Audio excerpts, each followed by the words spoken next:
proposer à la population de Goma ce qui suit. L'un danger que ces élections, l'organisation de ces élections présente, c'est que tous les partis politiques, tous les leaders politiques du Nord Kivu sont focalisés sur les élections. Plus personne ne se préoccupe de la libération de Masisi et de Rutshuru.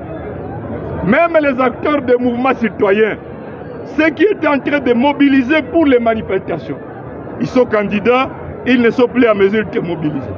Les animateurs de la société civile, pareil. Lorsqu'il n'y a plus de gardiens dans les poteaux, alors l'adversaire peut marquer. Le Rwanda, les ennemis de l'intégrité territoriale, risquent de marquer contre nous. Nous devons faire un choix. Est-ce que notre priorité consiste à être député, à être ministre? Lorsque le Rwanda a fui, les Rwandais ont fui leur pays en juillet 1994, il y avait des députés au Rwanda, il y avait des ministres au Rwanda, il y avait des PDG. Ils se sont retrouvés réfugiés, en train de mourir dans les rues de Goma. Ça ne sert à rien d'être élu député, ministre, si nous perdons le Nord Kivu, si nous perdons Goma. Ma proposition est simple. Que toute la classe politique du Nord Kivu accepte de décréter un cessez-le-feu politique. Nous disons à la CENI et au gouvernement que nous n'allons pas déposer nos candidatures à la députation provinciale, parce que nombreux ont déjà déposé à la députation nationale. Parce que sans Masisi, sans Rutshuru, la députation provinciale n'aura aucun résultat. Nous exigeons que le gouvernement et la communauté internationale fassent des miracles pour libérer ces deux territoires. Est-ce que c'est possible? Chers amis, c'est possible. Nous avons au Nord Kivu 14 000 militaires sous la MONUSCO. Nous avons 5 000 EAC. On nous annonce l'arrivée de 1000 militaires de la SADC, l'arrivée de 500 militaires de l'Angola. Nous avons plus ou moins 5 000 Wazalendo. Nous avons 21 000 FARDC. Ça fait au total 47 000 militaires. Comment 47 000 militaires peuvent être incapables de libérer un seul territoire de Rutshuru, de libérer les 3 groupements contrôlés par les M23 à Masisi sur le 19? Ce n'est pas un problème militaire, c'est un problème d'absence de volonté. Et l'absence de volonté, le peuple l'a prise par la mobilisation.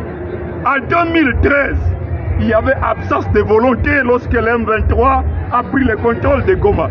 Mais la population de Goma a décrété des semaines sans activité. Des banques n'ont pas été ouvertes. Des manifestations ont commencé. Et la communauté internationale a voté la résolution pour créer la brigade. Nous avons obligé la brigade par la pression avec la société civile et tout le monde à soutenir les FARDC. Et Mamadou et Baouma ont conduit les opérations et nous avons gagné les 23. La pression militaire nous a permis que Mutebu Tiekunda soit chassé de Bukavu. La pression militaire nous a donné tant de victoires, a permis que même Kabila ne se présente pas au 3e mandat. La pression militaire a empêché à M. Tshisekedi d'exécuter son plan de déployer un bataillon de policiers rwandais à Goma. Cette pression doit être remobilisée aujourd'hui, mais il faut un cessez-le-feu politique parce que l'engagement dans les élections distrait tout le monde. Fixons la priorité à l'organisation, à la libération de ces deux territoires. Est-ce que c'est la position? Cela veut dire que je termine par là, pour ce qui me concerne, pour encourager la participation à cette mobilisation, je vais déposer ma candidature lorsque le gouvernement et la CENI auront répondu à 3 conditions. La première condition, c'est la libération de Masisi et de Rutshuru. La deuxième condition, c'est le retour des déplacés de Masisi et Rutshuru dans leur milieu d'origine. La troisième, le recensement est organisé à faveur de ces populations-là, afin l'audit du fichier électoral qui contient, comme celui de 2018, au moins 10 millions d'effectifs qui représentent 46% de l'électorat, c'est dire que nous voulons aller aux élections du 23 décembre pendant que l'Union sacrée et son joker ont déjà caché des cartes, des jokers, des valets dans la poche et on vous demande de venir jouer à un jeu de cartes qui est gagné à l'avance. Si ces conditions sont réunies, eh bien, je vais te poser ma candidature et je n'ai pas peur. Les gens disent 2006, l'UTP a boycotté. Nous n'avons pas boycotté. En 2015, nous avons exigé à la CENI de ne pas organiser les élections tant que les 10 millions de nouveaux majeurs ne sont pas enrôlés. Les gens ont déposé des candidatures, ils ont même donné à la CENI l'argent de caution. Des élections étaient prévues le 15 octobre 2015. Ces élections n'ont jamais eu lieu. Les élections étaient prévues en décembre 2016, législatives et présidentielles. Ces élections n'ont pas eu lieu. Que les gens n'aient pas peur. Au contraire, nous devons apprendre à faire peur au gouvernement parce que laisser Massissi, Rutshuru, eh bien, nous allons dans une escroquerie électorale. Il n'y aura aucune institution provinciale qui va siéger. Même les députés provinciaux qui seront élus ne siégeront pas. L'état de siège va continuer. Bien plus, nous aurons légitimé la menace de balkanisation de notre province. Et ça, je ne voudrais pas être complice. J'ai donc proposé à la population de Goma ce qui sont. L'un des dangers que ces élections, l'organisation de ces élections présente, c'est que tous les partis politiques, tous les leaders politiques du Nord Kivu sont focalisés sur les élections. Plus personne ne se préoccupe de la libération de Massissi et de Rutshuru. Même les acteurs des mouvements citoyens, ceux qui étaient en train de mobiliser pour les manifestations, ils sont candidats, ils ne sont plus à mesure de mobiliser. Les animateurs de la société civile, pareil. Lorsqu'il n'y a plus de gardiens dans les poteaux, alors l'adversaire peut marquer. Le Rwanda, les ennemis de l'intégrité territoriale, risquent de marquer contre nous. Nous devons faire un choix. Est-ce que notre priorité consiste à être député, à être ministre? Lorsque le Rwanda a fui, les Rwandais ont fui leur pays en juillet 1994, il y avait des députés au Rwanda, il y avait des ministres au Rwanda, il y avait des PDG.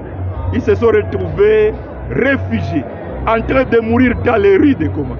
Ça ne sert à rien d'être élu député, ministre, si nous perdons le Nord Kivu, si nous perdons Goma. Ma proposition est simple. Que toute la classe politique du Nord Kivu accepte de décréter un cessez-le-feu politique. Nous disons à la CENI et au gouvernement que nous n'allons pas déposer nos candidatures à la députation provinciale, parce que nombreux ont déjà déposé à la députation nationale. Parce que sans Massissi, sans Rutshuru, la députation provinciale n'aura aucun résultat. Nous exigeons que le gouvernement et la communauté internationale fassent des miracles pour libérer ces deux territoires. Est-ce que c'est possible? Chers amis, c'est possible. Nous avons au Nord Kivu 14 000 militaires sous la MONUSCO. Nous avons 5 000 EAC.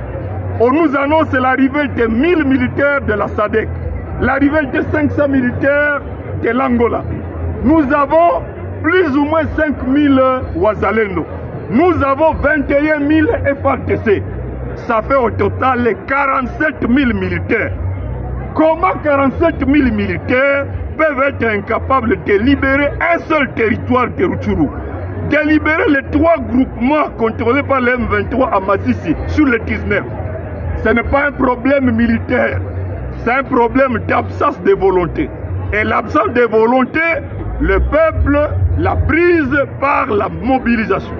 En 2013, il y avait absence de volonté lorsque le M23 a pris le contrôle de Goma.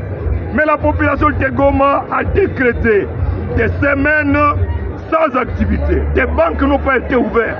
Des manifestations ont commencé.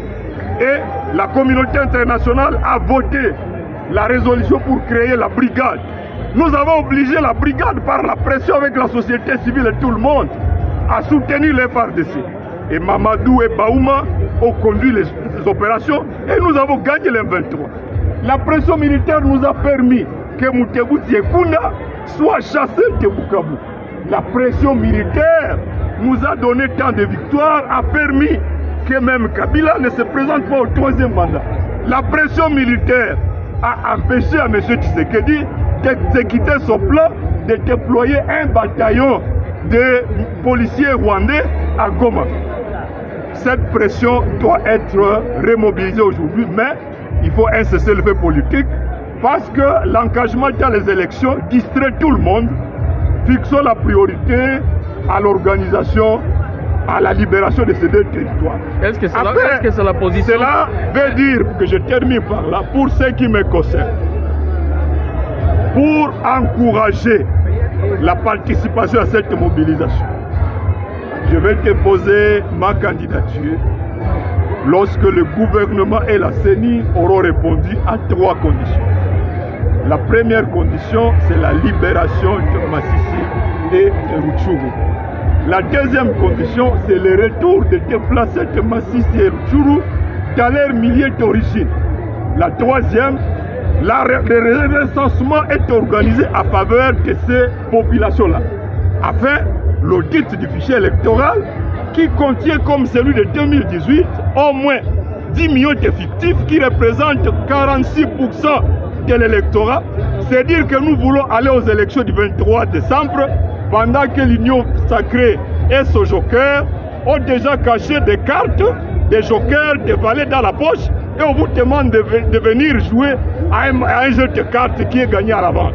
Si ces conditions sont réunies, eh bien, je vais déposer ma candidature et je n'ai pas peur. Les gens disent 2006, l'UDPS a boycotté. Nous n'avons pas boycotté. En 2015, nous avons exigé à la CENI de ne pas organiser les élections tant que les 10 millions de nouveaux majeurs ne sont pas enrôlés. Les gens ont déposé des candidatures, ils ont même donné à la CENI l'argent de caution. Des élections étaient prévues le 15 octobre 2015. Ces élections n'ont jamais eu lieu. Les élections étaient prévues en décembre 2016, législatives et présidentielles. Ces élections n'ont pas eu lieu. Que les gens n'aient pas peur, au contraire, nous devons apprendre à faire peur au gouvernement parce que laisser Masisi, Rutshuru, eh bien, nous allons dans une escroquerie électorale. Il n'y aura aucune institution provinciale qui va siéger. Même les députés provinciaux qui seront élus ne siégeront pas. L'état de siège va continuer. Bien plus, nous aurons légitimé la menace de balkanisation de notre province. Et ça, je ne voudrais pas être complice.